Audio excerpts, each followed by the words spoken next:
मुखर्जी नगर में भी किया है, वहाँ पे डिटेनिंग भी की गई थी। हम आपको क्लिप्स वगैरह दिखा देंगे, आप उसमें देख सकते हो। ये कैसे कैसे स्टूडेंट्स को लिया जा रहा है, तो दोस्तों ऐसे नहीं होना चाहिए। और देखिए ये दिल्ली पुलिस की तानाशाही है साफ। ये वीडियो एक तरीके से समझ लो चैलेंज के तौर पे बन रही है। उनसे पहले तो ये बोला था कि हम यहाँ पे परमिशन दे दीजिए वीडियो बनाने के लिए, तो परमिशन बोला कि इस परमिशन तो दूर की बात है, इस रेंज में दिखना मत वीडियो बनाने के लिए, पहले तो ये बोला। दूसरा हम बाइक से आए थे तो बाइक से बोला कि जैन future officers, my name is विजन Singh, welcome to KJ mission. आज की जो वीडियो कोई गाइडेंस या स्ट्रेटजी को लेकर नहीं है। आप देख सकते हो हम यूपीएससी सदन के बाहर हैं और ये एक ऐसी वीडियो रहने वाली है कि जो आपके फ्यूचर पर एक क्वेश्चन मार्क लगाती है। यूपीएससी कुछ चेंजेस करती हुई आ रही है, लेकिन उसके बारे में यहाँ तो अवगत करती है। और ये सारे लोगों को आप जो देख रहे हैं, ऐसा नहीं है सिर्फ आप इनको पहली बार देख रहे होंगे, और पहली बार भी देख रहे हो तो आप सबको समझ जाएंगे। सी-सेट को लेकर क्या सारी चीज़ें हुई आपको पता है। अनफेयर सी-सेट लेके काफ़ी सारा कैंपेन चला था। इन लोगों ने कैंपेन भी चलाए हैं, आपके ऑनलाइन भी चलाए हैं और प्रोटेस्ट भी किया है, जंतर मंतर पे भी किया है, एंड आपका मुखर्जी नगर में भी किया है, वहाँ पे डिटेनिंग भी की गई थी। हम आपको क्लिप्स वगैरह दिखा देंगे, आप उसमें देख सकते हो। आपको ये बोलना चाहेंगे इस वीडियो को पहले तो आप ध्यान से देखना, इन सारे लोगों की बातों को सुनना, मुद्दे को समझना। और ये आप और मैं वाली बात नहीं है, ये हम वाली बात है। तो वीडियो को ध्यान से देखो और समझो क्या क्या कमियां हैं। पहले इनको मुखर्जी नगर से डिटेन कर दिया गया। अभी यहाँ पर हम यूपीएससी के भवन के बाहर आए हैं। वहाँ पे भी एक्चुअली प्रॉब्लम क्या आ रही है कि वो कह रहे हैं कि यहाँ पे वीडियो नहीं बना सकते हैं, और यहाँ पे पिछले 2 घंटे से यही बवाल हो रहा है। तो मैं सबसे पहले क्वेश्चन आपसे करना चाहेंगे, जैसा कि हमने आपकी वीडियो को देखा था, उसमें आपकी मतलब डिटेनिंग हो रही थी। स्टूडेंट्स को कैसे रिटर्न किया जा रहा है ना, आप लोग देख लीजिए। जो है सारे स्टूडेंट परमिशन देने पे भी प्रोटेस्ट के लिए नहीं मान रहे। तो क्या क्या रीजंस हैं जिसकी वजह से आप इन सारी चीज़ों को कर रहे हो, और क्या मिलने वाला है आपको, क्यों कर रहे हो इस चीज़ को? देखिए, सबसे पहले तो बात कि हम सब यूपीएससी एस्पिरेंट्स इतना सब कुछ भी सहन कर रहे हैं। क्यों कर रहे हैं? क्योंकि हम अन्याय के खिलाफ खड़े हैं और यूपीएससी अपनी गलती को मानने के लिए तैयार नहीं है, तो ये सबसे बड़ी गलती कर रही है। आवाज़ तो अभ्यर्थियों को उठानी ही पड़ेगी। आज जब ये सी-सेट का पेपर हो चुका है और ना सरकार सुनने के लिए तैयार है और ना यूपीएससी अपनी गलती मानने के लिए तैयार है, तो आज हमें ऐसा महसूस हो रहा है कि किसी ने खुले बाजार में किसी का कत्ल किया हो, और जिसने कत्ल किया वो तो आज बिल्कुल शहंशाह की तरह बिल्कुल आज़ादी से घूम रहा है, और जिसका कत्ल हुआ है उसके परिवार वालों को जेल में डाल दो, तो आप क्या कहोगे? आज वही अन्याय का हमें सामना करना पड़ रहा है। मेरी अंतरात्मा मुझसे पूछती है इस बात के लिए कि आखिर कब तक ये चलेगा, कब तक हम आवाज़ उठाएंगे और उसके बाद इन आवाज़ों को इसी तरह से दबाया जाएगा। एक सबसे बड़ी प्रॉब्लम, यूपीएससी ने आउट ऑफ सिलेबस क्वेश्चंस पूछे कि जिस पेपर को आंदोलन के द्वारा क्वालिफाइंग करा गया था, आज उसी पेपर के लिए हटाने की दोबारा से मांग क्यों उठ रही है? सरकार को इस बारे में गंभीरता से सोचना चाहिए। जैसा कि हमने भी देखा था इस बार का पेपर, उसमें आपने देखा होगा कि सिलेबस तो एक अलग चीज़ है, दूसरी चीज़ होती है उसमें डिफ़िकल्टी लेवल। चलो हम ये मान के चल रहे हैं एक एस्पिरेंट है, डिफ़िकल्टी लेवल को देख लेता है, उसके 33% लेके आने हैं, चलो वो भी हमने समझ लिया। लेकिन जो क्वेश्चंस हैं आउट ऑफ सिलेबस क्यों दिए जा रहे हैं? बोला जा रहा है कि 10th लेवल तक का है, लेकिन उसमें आपके IIT लेवल तक के पूछे जा रहे हैं, कैट लेवल तक के पूछे जा रहे हैं। देखिए ये हैं सारे इश्यूज़, ये पूरा PDF है, इसमें आपके 53 पेज हैं। आप आराम से वीडियो पॉज करके पढ़ सकते हो। अदरवाइज़ इस पूरे PDF को हम अपना टेलीग्राम चैनल पर शेयर कर देंगे। टेलीग्राम चैनल का नाम है KGM मिशन UPSC, ठीक है, लिंक मिल जाएगा डिस्क्रिप्शन में, वहाँ पे आप आराम से इसको देख सकते हो। ये तो सी-सेट को लेके है, ये आपका GS पेपर को लेके है। GS पेपर में जो जो इश्यूज़ हैं, इसमें तो आपके इसमें भी आपके 57 पेज हैं, है ना। हर एक चीज़ का प्रूफ दे रखा है और इसको रिव्यू कर रखा है। ऐसा नहीं है कि इसके रिसर्च में कोई कमी हो। जो UPSC के काफ़ी पॉपुलर टीचर्स हैं, उन सब ने इसको देख रखा है, और ये स्टूडेंट्स की वाकई में बड़ी प्रॉब्लम है। टेलीग्राम से आप इसको डाउनलोड कर लेना, हम वहाँ पे इस चीज़ को डाल देंगे, ठीक है। और देखो ये वो हैं जो बिल्कुल बारीक नंबर से स्टूडेंट रुकते हैं, जिसके बारे में बताया गया है कि जो गलत मार्क्स के चक्कर में जो कट ऑफ वगैरह निकाल के नहीं देते हैं। तो सर सेकंड क्वेश्चन मैं आपसे पूछना चाहूँगा कि आपका क्या सोल्यूशन रहने वाला है, या आपके क्या पॉइंट्स हैं जिस वजह से आप इस मुद्दे को उठा रहे हो, और पिछले 1.5 महीने से आप ये सारी चीज़ करते हुए आ रहे हो, और आपको अभी तक मिला क्या है, कहाँ तक आपकी आवाज़ पहुँची है? अगर नहीं पहुँची तो आपका आंदोलन जाने का वाला है। सर देखिए, हमने पहले भी अपने रिप्रेजेंटेशन दिए थे 16,000 से ज़्यादा, तो उन्होंने कहा कि ये सिर्फ कुछ लोगों की समस्या है, जबकि ऐसा बिल्कुल भी नहीं है। कुछ लोगों की समस्या है, जबकि ऐसा बिल्कुल भी नहीं है। और उन समस्याओं को ही आइडेंटिफाई करने के लिए हम कह रहे हैं आप कोई ना कोई कमेटी गठित कीजिए, रिप्रेजेंटेशन हमसे भी लीजिए कि पेपर में जो अनियमितताएँ हैं, आपकी कार्यशैली में जो विविधताएँ हैं, उनसे जो स्टूडेंट्स को प्रॉब्लम्स हो रही हैं उनको आप आइडेंटिफाई कीजिए और उनका समाधान आप बता दीजिए। पेपर को डिफ़िकल्ट बनाना कोई मतलब मुश्किल काम नहीं है, लेकिन ये डिफ़िकल्ट है किसके लिए, ये हमें सोचना पड़ेगा।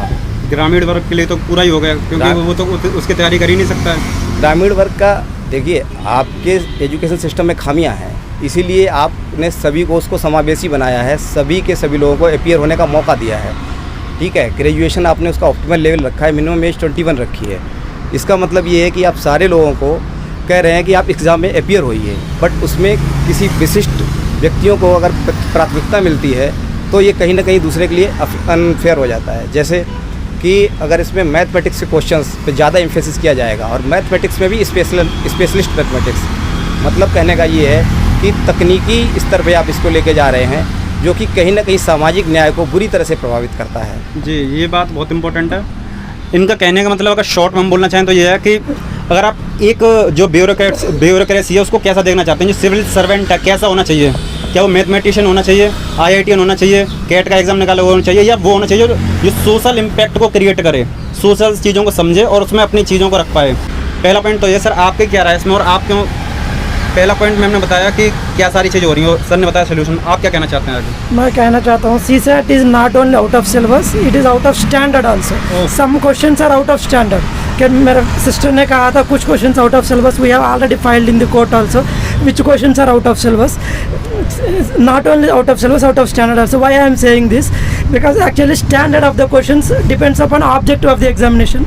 Okay, syllabus एक ही हो सकता है, कैट एग्जाम का सिलेबस एक ही है, UPSC एग्जाम का सिलेबस एक ही होता है, लेकिन जो क्वेश्चंस पूछा जाता है वो ऑब्जेक्टिव ऑफ द एग्जामिनेशन के ऊपर डिपेंड होता है। CSAT का ऑब्जेक्टिव होता है सिविल सर्वेंट का एडमिनिस्ट्रेटिव एप्टीट्यूड टेस्ट करने के लिए, सिविल सर्वेंट का टेक्निकल एप्टीट्यूड टेस्ट करने के लिए नहीं होता है। तो यही बात पार्लियामेंट्री स्टैंडिंग कमेटी ने भी कहा था, ये कहा था कि whenever UPSC examinations are conducted and question papers are being set, जब क्वेश्चन पेपर्स तैयार करते हैं UPSC को माइंड में ये चीज़ रखना चाहिए जो सिविल सर्वेंट के जो इम्पोर्टेंट क्वालिटीज़ होना चाहिए, लेकिन CSAT पेपर में वो मिस हो रहा है। मैं यही बोलना चाहता हूँ, question standard of the question should be depend upon the object of the examination. तो मीन्स आपका ये, अगर हम स्टैंडर्ड से बात करें तो इसमें बोला जाता है कि 10th लेवल तक का स्टैंडर्ड होना चाहिए। आपने भी देखा था कि IIT वाले बच्चे भी इसमें नहीं कर पाएंगे। हम अपना बता रहे हैं, हमने खुद B.Tech किया है, हमने खुद इस पेपर को एनालाइज किया था, जैसे रिजल्ट आया वो पेपर आया था, हमने शाम को इसको डाला था और 17 मिस्टेक्स थे जिसको हमने बताया था। और जो आप जो नोटिस कर रहे हैं ना, हमें नहीं लग रहा था इसके बारे में कोई बोलेगा, लेकिन आप सब लोगों की जो मेहनत है, पिछले 1.5 महीने से इतना काम कर रहे हो, हम तो 1.5 घंटा निकालने में ये सोचते हैं, कोई आप ये जितने सारे क्रिएटर्स हैं वो भी 1.5 घंटा निकालने में ये सोचते हैं कि हम क्या काम करें इसमें और क्या कर सकते हैं अपनी तरफ से। आप लोगों ने पता नहीं 1.5 से 2 महीना कैसे कर लिया इस चीज़ को। आज मुझे इस चीज़ के लिए हिम्मत इसीलिए मिली है कि आवाज़ कैसे नहीं सुनी जा सकती। अगर आप चाहते हैं कि हम देश का भविष्य बने, हमारे आदरणीय प्रधानमंत्री जी कहते हैं कि जो आज के युवा है वो देश को चलाने के लिए देश का भविष्य भी और आज भी है।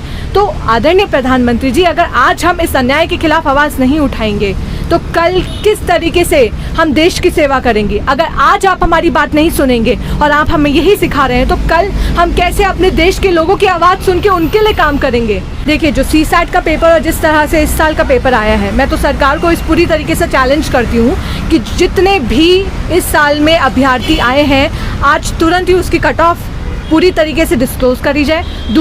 दूसरा पॉइंट, जितने भी अभ्यर्थी हैं उनका बैकग्राउंड जरा आप हमें खगोल के बताएं कि वो किस बैकग्राउंड से हैं, उन्होंने ग्रेजुएशन कौन से बैकग्राउंड से करी है, तो सभी अभ्यर्थी को सबको ये भी पता चले कि एक्चुअल में जो UPSC है वो किस तरह के अभ्यर्थियों को आगे लेकर आ रही है। देखिए, हाल ही में पार्लियामेंट्री रिपोर्ट आई है जिसमें ये बताया गया है कि 2020-21 में लगभग 70% यानी 65% अभ्यर्थी वो इंजीनियरिंग बैकग्राउंड से थे और 5% अभ्यर्थी वो मेडिकल बैकग्राउंड से थे। देखिए, हमें इंजीनियरिंग बैकग्राउंड के अभ्यर्थियों से कोई प्रॉब्लम नहीं है, लेकिन हम ये बात कर रहे हैं कि हमारे प्रधानमंत्री जी का नारा है कि एक समावेशी समाज बने। उस समावेशी समाज में एक रूरल जो एक ग्रामीण पृष्ठभूमि है वहाँ से भी अभ्यर्थी आता है, एक ऊंचे तबके का अभ्यर्थी भी आ सकता है, एक हिंदी माध्यम के अभ्यर्थी से भी आता है, इंजीनियरिंग बैकग्राउंड का भी आता है, ह्यूमैनिटीज़ बैकग्राउंड का भी आता है, हर एक बैकग्राउंड से आता है। लेकिन अगर आप एक ही वर्ग को, कि पूरा का पूरा जो चयन प्रक्रिया है वो इस तरह से बन चुकी है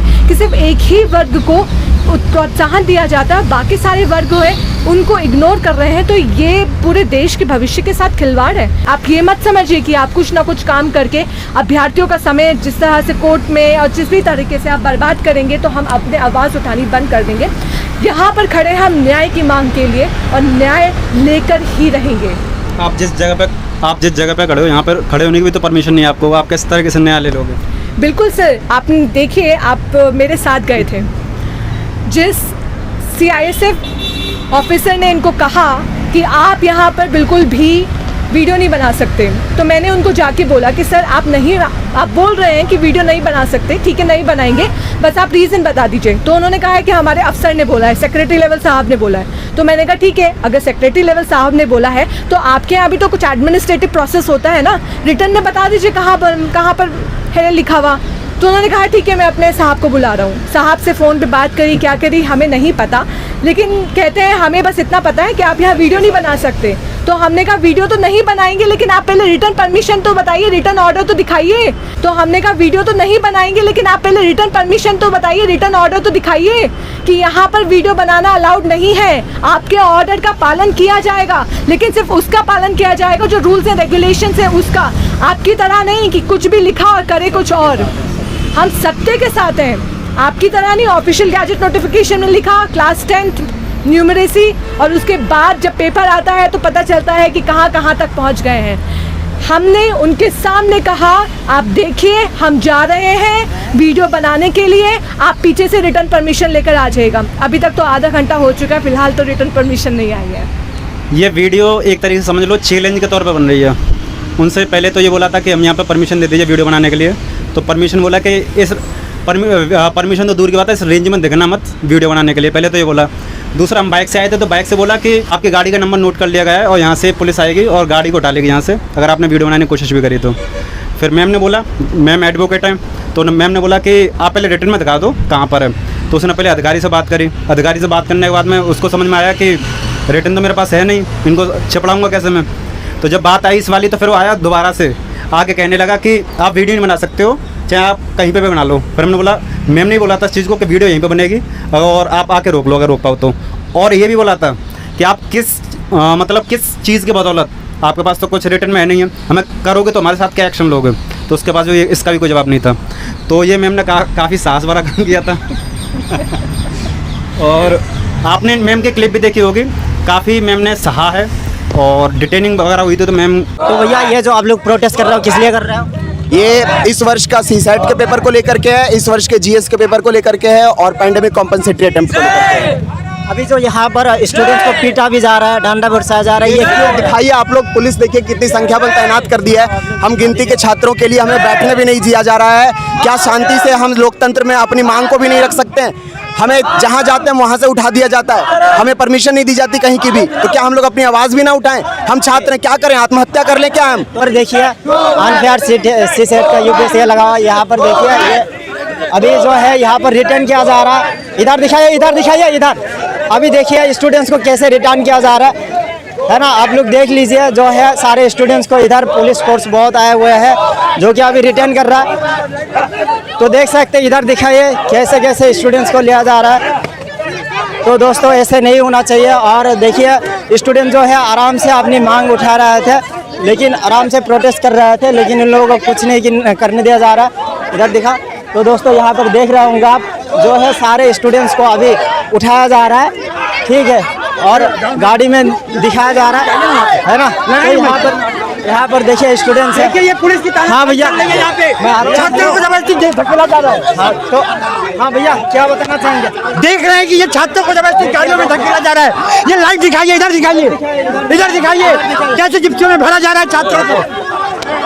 ये ऐसे जबरदस्ती घुसाया जा रहा है। क्या ये आतंकवादी है? पूछिए पुलिस से, ऐसा क्यों किया जा रहा है? ये दिल्ली पुलिस की तानाशाही है साफ। माता की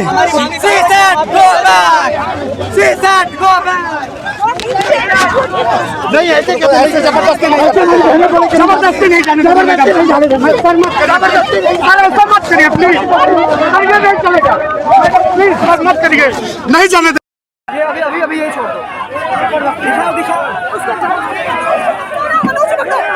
आप लोग आगे रहोगे। अरे सर फट गया, सर ऐसे नहीं।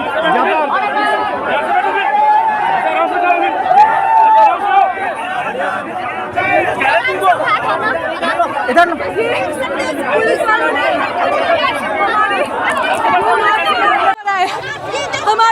अपमान करा है, परमिशन देने पे भी प्रोटेस्ट के लिए नहीं मान रहे।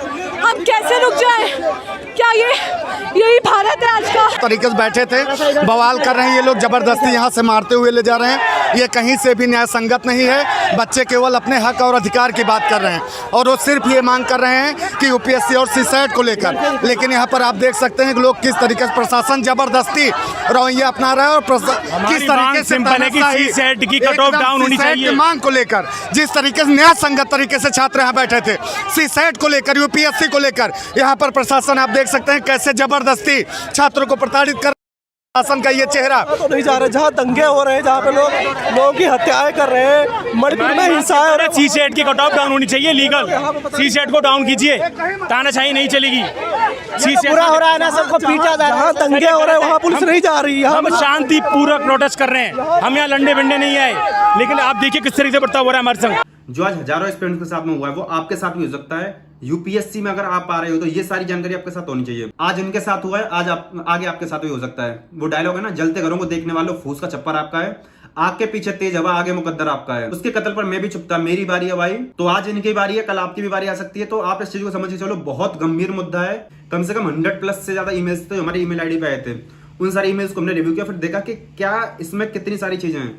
काफी सारे जो क्रिएटर्स हैं इसके ऊपर पता नहीं क्यों नहीं वीडियो बनाना चाह रहे, क्यों नहीं आवाज उठाना चाह रहे। हमने सोचा पहले दिल्ली जाएं और जाकर पूरी ग्राउंड रियलिटी चेक करें। और ये स्टूडेंट सेवियर नाम करके चैनल है, और यही बंदा हमारे साथ रिकॉर्डिंग करने लगा था। रिकॉर्डिंग पूरी उसी ने करी थी, इंटरव्यू हमने लिया था। वीडियो को एंड तक जरूर देखना क्योंकि काफी इंपॉर्टेंट बातें हो रहे हैं। आगे आप और सुनिए। तो सर आपसे बोलना चाहेंगे, आपका मेन क्वेश्चन क्या है? सीसेट तो हो गया, इसमें सीसेट के कुछ अनएड्रेस मिलते हैं तो मैं उसको एक दो को वो कर लेता हूँ। एक ट्रेंड देखने को मिल रहा है 14 से और 2023 तक कि यूपीएससी करीब 10 साल।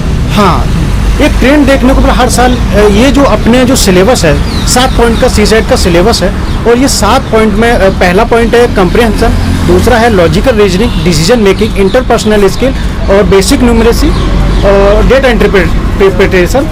तो डेटा इंटरप्रिटेशन और बेसिक न्यूमरेसी में इन्होंने स्पेसिफिकली एड्रेस किया है कि 10th लेवल का, जो कि 2023 में एग्जामिनेशन हुआ है सीसेट का।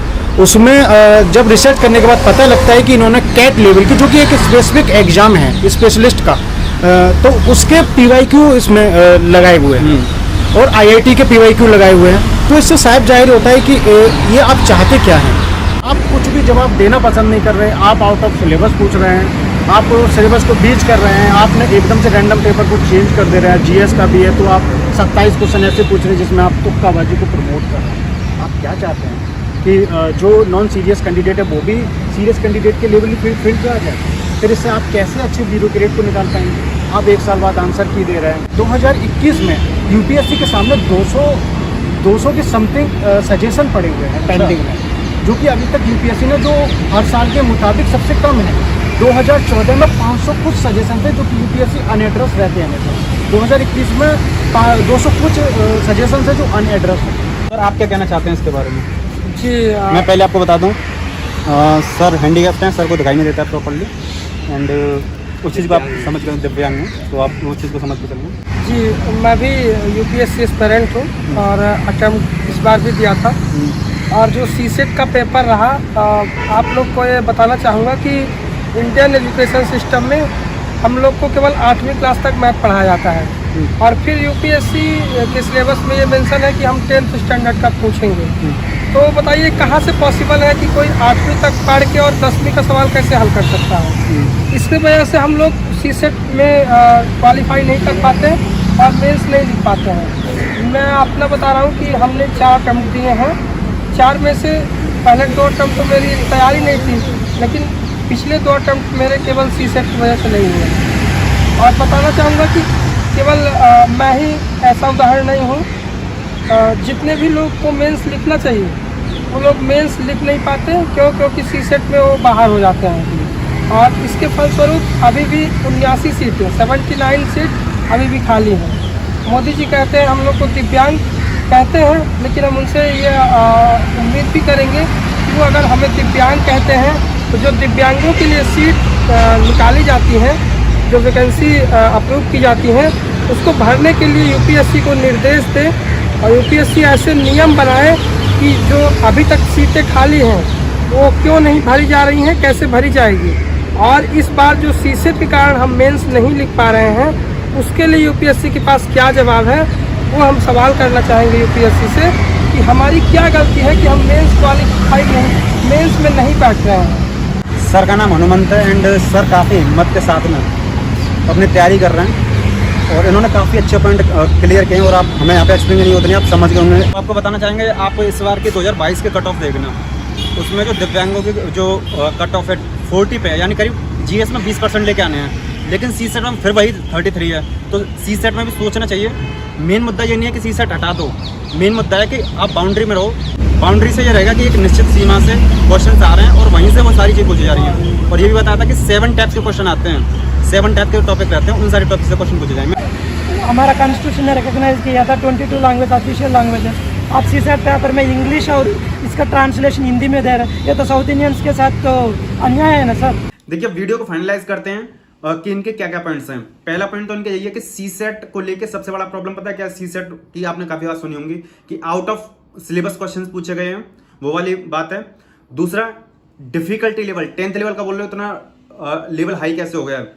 तीसरा, कॉम्प्रिहेंशन के पहले क्या होता था, ये कॉम्प्रिहेंशन करो 2-3 क्वेश्चन को सॉल्व कर सकते थे, अब एक कॉम्प्रिहेंशन के साथ में सिर्फ एक क्वेश्चन सॉल्व कर सकते हो। एक है जो हैंडीकैप्ड भाई जो थे हमारे दिव्यांग भाई, उन्होंने जो क्वेश्चन रेज किया था कि जो हैंडीकैप्ड है उनके लिए कट ऑफ को थोड़ा सा कम करो। जीएस की जो कट ऑफ जाती है, कट ऑफ करीब 40-45 के आसपास जाती है और हैंडीकैप्ड की 67 है, उसमें थोड़ी सी राहत मिल जाए तो ताकि हैंडीकैप्ड वाली जो वैकेंसी है वो आपकी फिल हो जाए, वो खाली ना रहे। तो एक तो सी सेट को लेके है। दूसरा क्या है, लैंग्वेज वाला जो भाई ने बताया था।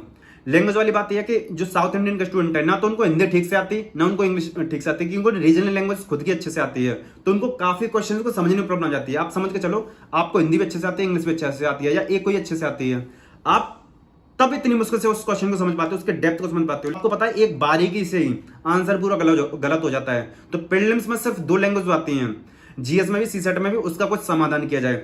तीसरी जो बड़ी मांग है वो ये है, ये हमारी भी खुद की बहुत ज्यादा पर्सनल मांग है कि हालांकि अगस्त में बोल दिया है कमेटी ने कि हमारी मांग ये है कि जीएस का जो भी प्रीलिम्स का पेपर होता है उसके आंसर की को और उसके कट ऑफ को आप 1 साल बाद, जब पूरे मतलब मेंस हो जाता है, इंटरव्यू हो जाता है, टॉपर्स निकल आते हैं, अगले साल के लिए स्टूडेंट तैयारी कर रहा होता है, तब आप उसको रिलीज करते हो ताकि स्टूडेंट उस चीज पर क्लेम ना कर पाए और वो अगले तैयारी में लग जाए। वो सोचे क्या मैं इस भसड़ में पढ़ रहा हूँ, इससे बढ़िया तो अगले वाले पेपर में दे लूंगा।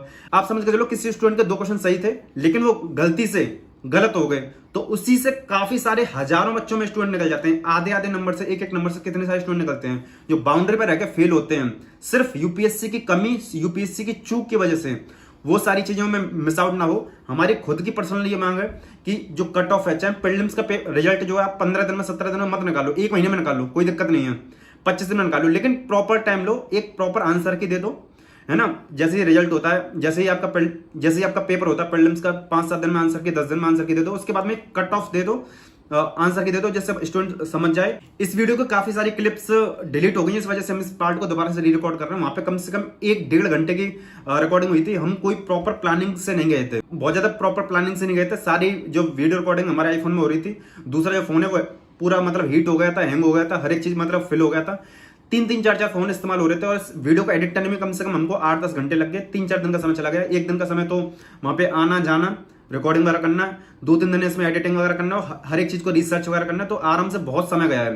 तो आपसे बोलेंगे इस वीडियो को हमारे लिए नहीं, अपने लिए भी, अपने फ्यूचर के लिए भी शेयर जरूर करना, लाइक कर दो, क्योंकि लाइक से यूट्यूब को पुश मिलता है, वीडियो को ज्यादा से ज्यादा रीच मिलती है। कमेंट जरूर कर देना। नेक्स्ट पॉइंट में बात करते हैं। चौथा पॉइंट ये है कि जो भी स्टूडेंट लॉकडाउन की वजह से परेशान होते हैं, आप जानते हो लॉकडाउन में कितनी सारी प्रॉब्लम्स आई हैं, फिजिकल हो, इमोशनल हो, फाइनेंशियल हो, या कैसी प्रॉब्लम हो, हर तरीके की परेशानी से स्टूडेंट गुजरा है, तो कम से कम उनको 1-2 अटेम्प्ट तो दिया जाए, और 1-2 अटेम्प्ट उनको भी एक्स्ट्रा दिया जाए, जिनकी वजह से ये प्रीलिम्स जो गड़बड़ाया है, ये यूपीएससी की, हम गलती तो नहीं कहेंगे, यूपीएससी की चूक कहेंगे, जिसकी वजह से थोड़ा सा स्टूडेंट को प्रॉब्लम्स का सामना करना पड़ा है। और एकदम ऐसा आ गया अनप्रेडिक्टेबल होने के साथ में कि स्टूडेंट को प्रॉब्लम्स का सामना करना पड़ा है और काफी सारे हजारों में स्टूडेंट परेशान हैं। पहली सबसे बड़ी मांग है कि यूपीएससी के लिए एक कोई रिव्यू कमेटी बैठा हो, जैसे इलेक्शन कमीशन होता है, उसकी एक कमेटी होती है कि आप किस तरीके से सारी चीजें कंडक्ट करा रहे हो, कहां पे सही है, कहां पे गलत है, कहां पे फेयर हो रहा है, कहां पे आप वो सारी चीज कर रहे हो। तो ऐसे ही एक यूपीएससी की रिव्यू की कमेटी हो, जिससे क्या हो, स्टूडेंट की बातें आराम से सुनी जा सकें। तो ये सारी 4-5 मांगे इनकी, इनको सुन लिया जाए। जो भी यूपीएससी के हायर अथॉरिटी हैं, जिनके पास डिसीजन लेने की पावर है और जो भी इसमें आगे एक्शन ले सकते हैं, तो उन तक अगर वीडियो पहुंच रही है तो प्रॉब्लम स्टूडेंट के प्रॉब्लम्स को थोड़ा सा एनालाइज करिए, समझिए जड़ तक, ताकि हमें अच्छे ब्यूरोक्रेट्स चाहिए। क्योंकि आप जानते हो ब्यूरोक्रेट्स ही पूरे इंडिया का फ्यूचर है। पूरा देश IAS, IPS, IFS, IRS यही सब चलाते हैं। पॉलिटिशियंस तक को जो गाइड करते हैं, पूरे देश को जो चलाने वाले होते हैं, वो सब यही होते हैं। देखिए आप खुद समझिए इस चीज को, ये कोई एक एजेंडा नहीं है स्टूडेंट्स की तरफ से। स्टूडेंट्स की प्रॉब्लम है जिनका सोल्यूशन होना बहुत जरूरी है। हमारी यूपीएससी के जो भी कमेटी के मेंबर्स हैं या यूपीएससी के जो भी हायर अथॉरिटी हैं, अगर उन तक वीडियो पहुंचती तो यही अपील है कि आप एक आदर्श संस्थाएं, आपसे सबको मोटिवेशन लेना चाहिए। आप ही सबके आदर्श हैं, क्योंकि सबसे बड़ी ऑर्गेनाइजेशन है और इंडिया में नहीं पूरे वर्ल्ड में यूपीएससी का नाम है। इसकी जो क्वालिटीज है उसको लेके, इससे जो स्टूडेंट निकल के आते हैं उसको लेके, तो आप उस गरिमा को बनाए रखो, आपसे दूसरे इंस्पिरेशन लें और स्टूडेंट और इसके बीच में टकराव ना हो। ये सारी चीज सोच समझ के चलना चाहिए। हम तो एक स्टूडेंट हैं, टीचर हैं, मेंटर हैं, जो भी हो सकते हैं वो है, लेकिन आप इतनी हायर अथॉरिटी हो, आप तो एक्शन ले सकते हो। आप उन चीजों पर थोड़ा समझो। हम जब इस वीडियो को बनाने के लिए जा रहे थे, वहां पर बताओ हमारी बोलने तक की आजादी नहीं है। हमने वहां पर थोड़ा सा लड़कर, संघर्ष करके, हिम्मत दिखा के थोड़ा सा वीडियो बनाने की कोशिश करिए। अदरवाइज हम वहां पे वीडियो भी नहीं बना सकते थे। कम से कम आजादी तो मत छीनो हमसे। दिल्ली का प्रशासन कैसा भी हो, हम इस चीज को पॉलिटिकल एंगल में नहीं डालेंगे, लेकिन स्टूडेंट के साथ में ऐसा ना हो। अदरवाइज दूसरे स्टूडेंट पर क्या इंपैक्ट जाएगा। एक माइंडसेट खराब हो रहा है। वैसे ही इन सारे पॉलिटिशियंस ने पूरा देश बर्बाद कर रखा है। पढ़े लिखे लोग ही पूरे देश को संभाल सकते हैं। सबको पता है जब हमारा देश आजाद हुआ था, उस टाइम पर जो भी पार्लियामेंट में बैठे थे बहुत पढ़े लिखे लोग थे। इसी वजह से हमारा देश मतलब जुड़ गया था। अदरवाइज सब बोल रहे थे कि इंडिया नहीं चलेगा 10 साल भी। जितने उसके टुकड़े हो रखे थे, कितनी रियासत थी, 550 ज्यादा, आपको सब पता है वो सारी चीजें, जिसने पॉलिटी और मॉडर्न हिस्ट्री को पढ़ा होगा। रीजन सिर्फ एक था, पढ़े लिखे पॉलिटिशियंस थे, जिसकी वजह से हम ये 75वां, 76वां, 77वां आपका गणतंत्र दिवस मना रहे हैं। अदरवाइज ये टूट के बिखर जाता। जिस तरीके से अभी गंदी पॉलिटिक्स चल रही है वो नहीं चलनी चाहिए। आप सब लोगों से भी हम ये बोलेंगे, आपका एम IAS, IPS, IFS जो भी हो, लेकिन आपका अल्टीमेट गोल पार्लियामेंट या ये मिनिस्ट्री वगैरह में जाना रहना चाहिए, क्योंकि वहीं से आप बहुत बड़ा इंपैक्ट लेके आ सकते हो। वहां नहीं जा सकते हो तो छोटे लेवल पर कर सकते हो, लेकिन एम जरूर बना के रखना। इस वीडियो को जो भी देख रहा है, आपके पास चाहे चैनल छोटा हो या बड़ा हो, कोई भी इसको यूज कर सकता है। हम कॉपीराइट क्लेम नहीं देंगे।